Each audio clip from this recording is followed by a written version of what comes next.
as far as muscle gains go, because that's what you really see a lot of this on are people in the gym or athletes, as you said. How is that working in actually improving muscle development? So when you have the bands on and the arms or legs are engorged in blood, simple movement becomes much more difficult. So if you have, let's say, a 10-pound dumbbell and you're doing bicep curls, relatively simple. Some people, maybe, a large NFL lineman, he could do that all day.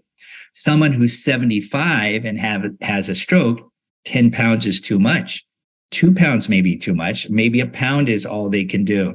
But what these bands do is when the limb is engorged in blood, that simple movement, whether it's opening and closing of the hands, maybe it's stretching, maybe it's something like a bicep curl or a push-up, becomes more and more difficult. What happens is when you have the blood pooled in the limbs, when you have blood pooled in the vascular tissue, the lactate builds up quite quickly. The lactate, that uncomfortable feeling, that waste product that builds up in the limbs, that makes it more and more difficult. So you can have, let's say, an injured NFL lineman who maybe pulled his bicep or a tendon, or you can have that 75-year-old who has had a stroke do very simple movement, and that lactate is building up very comfortably, very quickly.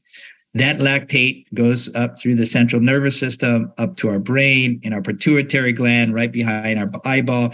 And then that, as a result, secretes growth hormone, human growth hormone, the stuff that most bodybuilders and athletes understand as a muscle building molecule. So basically, we're using the bands, engorge the limb in blood. That leads to lactate buildup. That leads to a secretion of growth hormone, and that leads to a muscle building, muscle strengthening effect. Yeah, it seems like something that everyone could kind of take advantage of if you're in that realm of, going to the gym, working out, trying to improve, of course, your muscular health there.